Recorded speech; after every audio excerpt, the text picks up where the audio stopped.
So, I've got a question for you.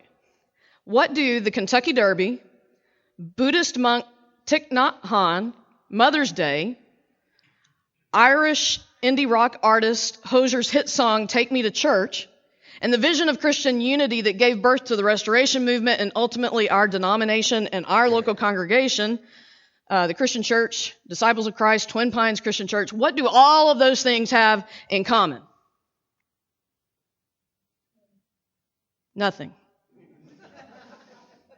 Which is why only my weird brain would connect these very disparate things together.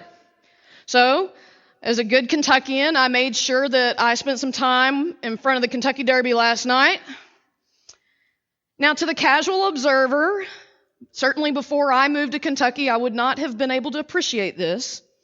To the casual observer, this may seem to be just a ho-hum derby, the favorite one. So what's the big deal? Hear these words from John Clay in the Herald Leader. For an unbeaten favorite, unbeaten, by the way, not just a favorite, but an unbeaten favorite. For an unbeaten favorite, John Clay says, there sure were plenty who doubted whether Nyquist could capture the first leg of the Triple Crown. Some doubted his pedigree. Some doubted whether he could get the 1.25 mile distance. Some questioned his path to Louisville. He did not get to Churchill Downs as fast as the other horses did to work out.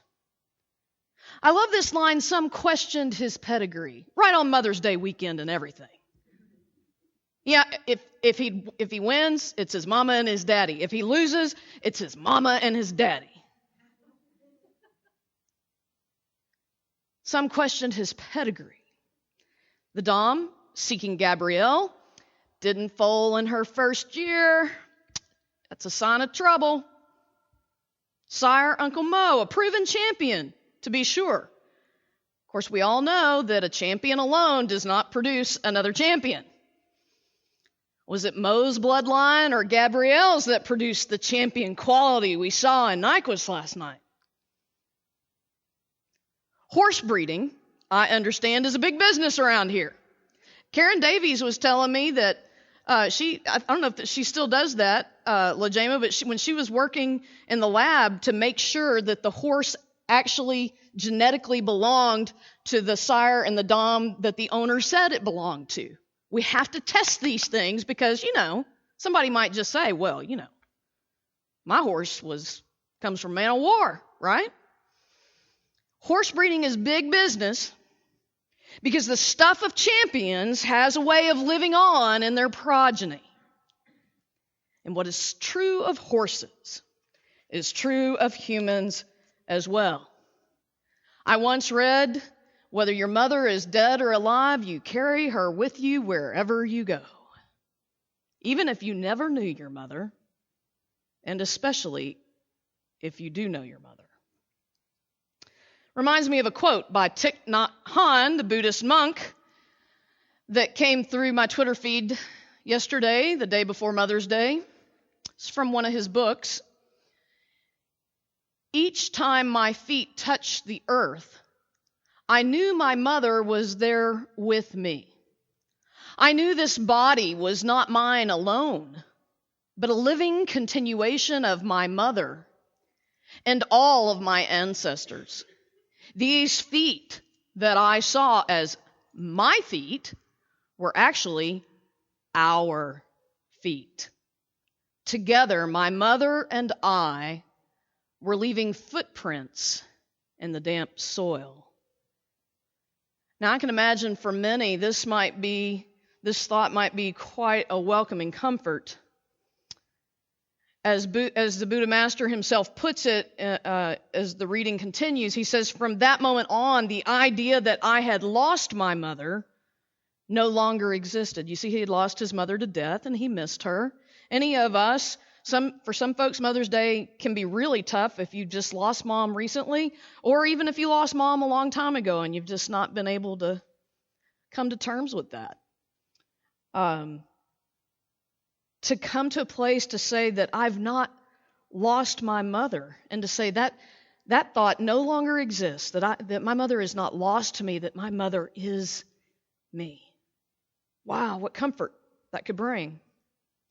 Of course, for some others, this could be a sobering and perhaps even devastating reality if the relationship with mom is so broken that losing her seems the only way to heal. This can be a terrifying thought. However, what I've come to learn is this.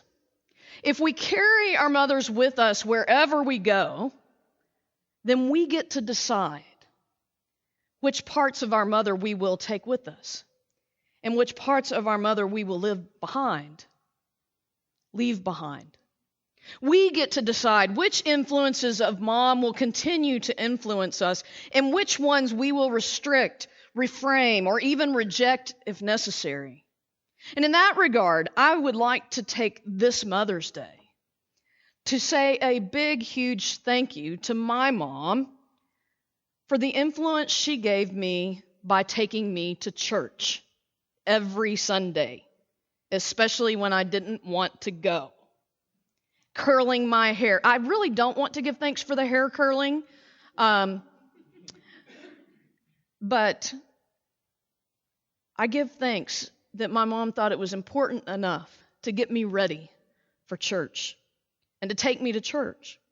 And not just any church, but the Christian church, Disciples of Christ, where I would learn to value all points of view, not necessarily agree. In fact, definitely not agree with all points of view, but to value all points of view. Therefore, developing this, I don't know if you want to call it a gift or a curse, but this ability to find unity, even among the most disparate of things, even among things and people who have no chance of any logical uniformity in this life or the next, which is what a lot of people think. When they hear Jesus' prayer for unity, they think, if everybody would just believe what the Bible says, this would be a no-brainer. As a matter of fact, that is what Barton Stone and Alexander Campbell and other early church leaders thought. They thought, well, look, here it is. I mean, it's very simple. If we all just believe this and get rid of all the human stuff, all the denominations and all the theologies and all the doctrines and all the confessions, all the creeds, if we just get rid of all that and just agree to disagree about all of our opinions and just agree on the one thing, which is Jesus, a reflection of God's love, then that's all we need. The problem is, what we didn't realize is that we're all going to have completely different opinions about what this means and about who Jesus is. Uniformity is not what Barton Stone was after, and it's not what Jesus was after. And so I am excited about what's happening next Sunday.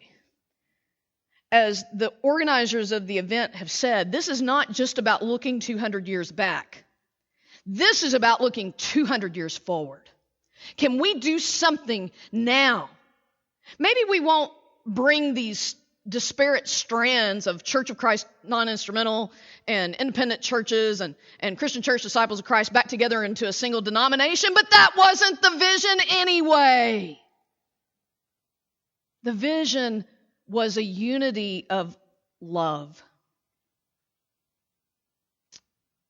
a unity of valuing each other as God has valued us.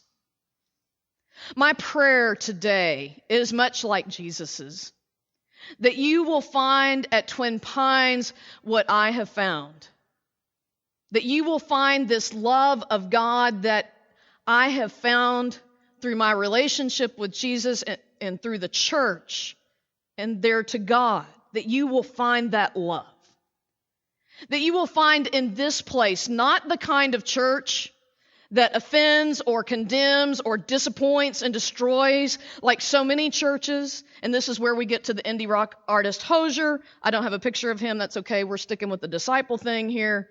But if you have a chance, and you'll hear more about Hosier over the weeks to come, This song, Take Me to Church, is one of the top songs ever. In fact, I think it is the only song with the title church, the only song title with the word church in it, that has like millions of hits. And yet, it's not very flattering about church. His song calls out the church. As I say in my explanation of this series, it's a wake-up call to the church. In fact, a lot of people, especially those who are looking for uniformity, would say to Hosier, well, you're attacking the church and you're attacking faith. Well, in an interview, Hosier says explicitly, this song, Take Me to Church, is not an attack on faith. He says these words, coming from Ireland, obviously there's a bit of cultural hangover from the influence of the church. You got a lot of people walking around with a heavy weight in their hearts and a disappointment. And that blank stuff carries from generation to generation. So the song is just about that. It's an assertion of ourselves, reclaiming humanity back for something that is the most natural and worthwhile, electing, in this case, a female to choose a love who is worth loving. The song is about the sublime experience of a sexual relationship with another human being. Something we don't often talk about in church. But Hosier's disillusionment with the church that is articulated in this song is reminiscent to me of Barton Stone here on the frontier of Kentucky.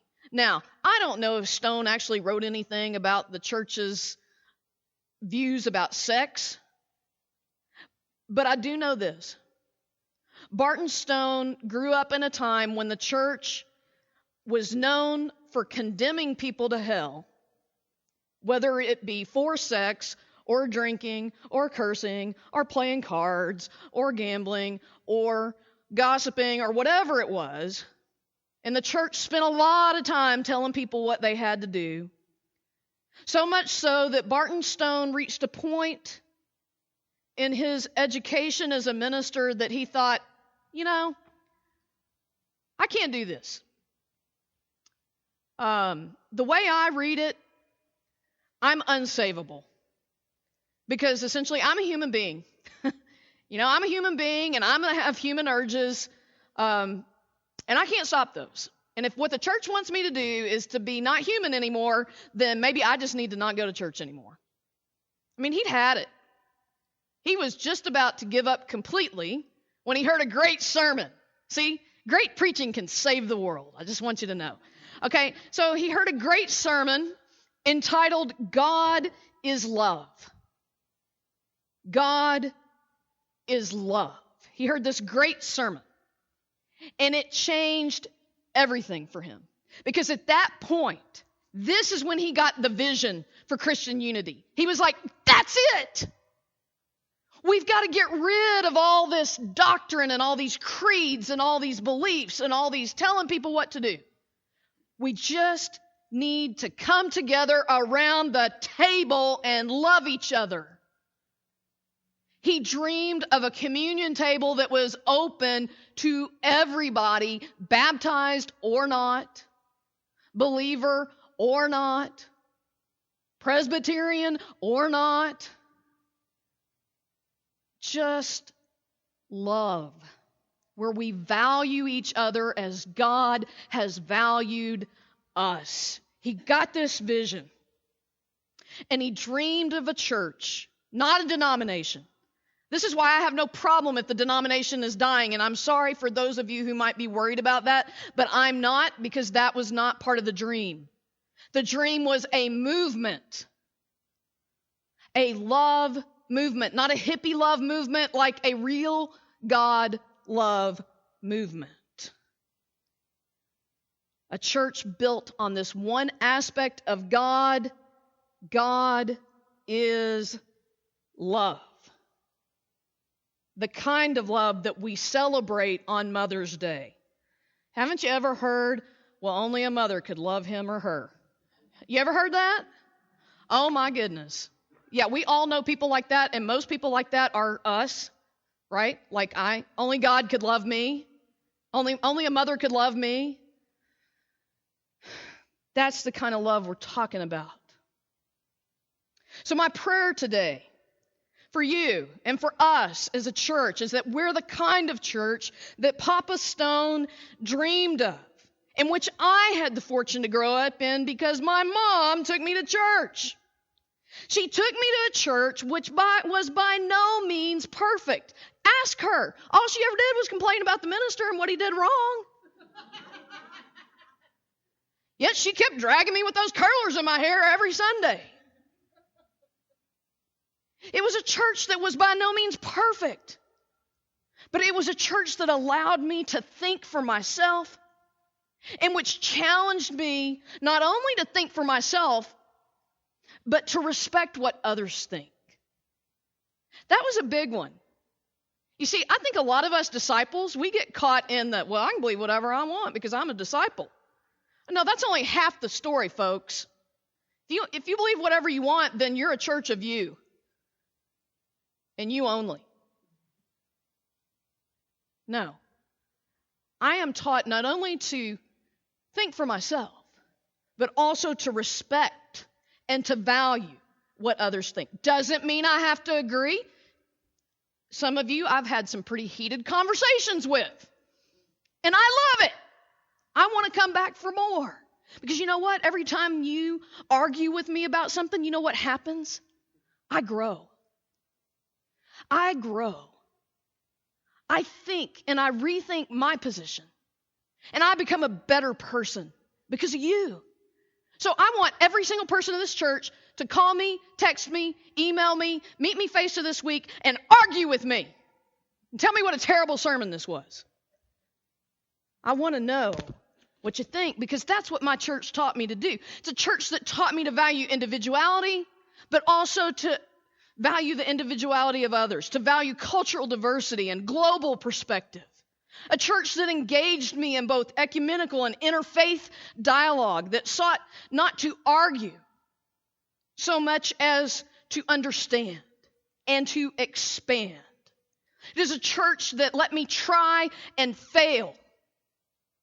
Y'all, my poor church in Port Arthur, Texas, let me preach as a teenager. I have no idea. They were probably bored out. They're probably still recovering from that down there.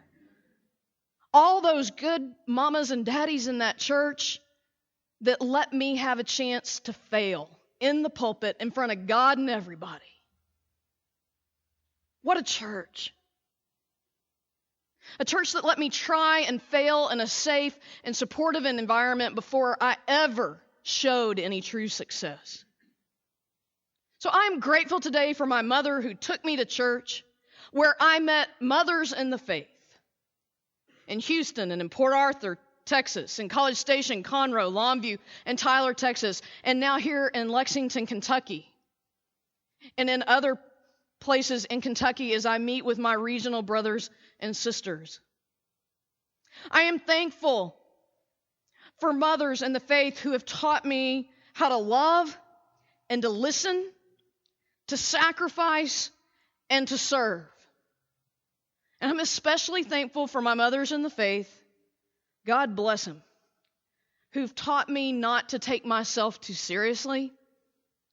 And this is not an easy job to teach Bennie Braddick how to not take herself too seriously, but thank God for my mothers in the faith who've taught me that. And even more importantly, my mothers in the faith who've taught me not to take other people too seriously, but to just let them be who they are, where they are, and to meet them at God's table. I am grateful for mothers who have taught me how to laugh at myself and in spite of myself until my body and my heart and my mind are cleansed of all unrighteousness and self-condemnation. I am grateful for mothers in the faith who are with me now, walking in my very feet, in the same way that Jesus walked with God, and that he prayed his disciples, his followers, would also walk with him. I am grateful that Jesus was in them and that they were in him as he was with God. and that they passed that same love and unity and experience of God on to others, who passed them on to others, who passed it on to others, who passed it on to me. It is a love supreme and sublime that I have experienced here at Twin Pines Christian Church and in other churches I have been a part of, all because my mom took me to church. So I'd like to say today, thanks, Mom, for taking me to a church that held the only essential to be a mystical, sweet communion with God in heart and soul. The church's one foundation is Jesus Christ, her Lord. She on earth hath union with God the Three in One, and mystic sweet communion with those whose rest is won. O happy ones and holy, Lord, give us grace that we, like them, the meek and lowly, on high may dwell with thee. Thank God for the church. I'm glad you're here. I know that it's easy to get sometimes disconnected in church because things don't always go our way. But that's okay. Jesus knew that would happen.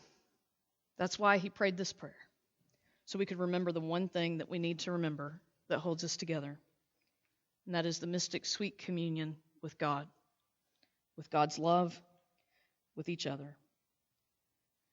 So I invite you to be in a time of prayer with me, to give thanks for this church and for churches along your path who have helped you find your true self and who have helped you to experience God. And if you're saying, Bennie, that's really good for you, but that hasn't happened for me, then my prayer is that it will happen. That it'll happen right here, right now. That you'll meet some mother in the faith here who will love you and value you and respect you and give you the freedom to be who you are and to just know God's love and to know the love of this community. As we pray together, if you'd like to light a candle in the back or put a prayer in the prayer box or just sit in your chair and meditate as we pray together, let us go to the Lord in prayer.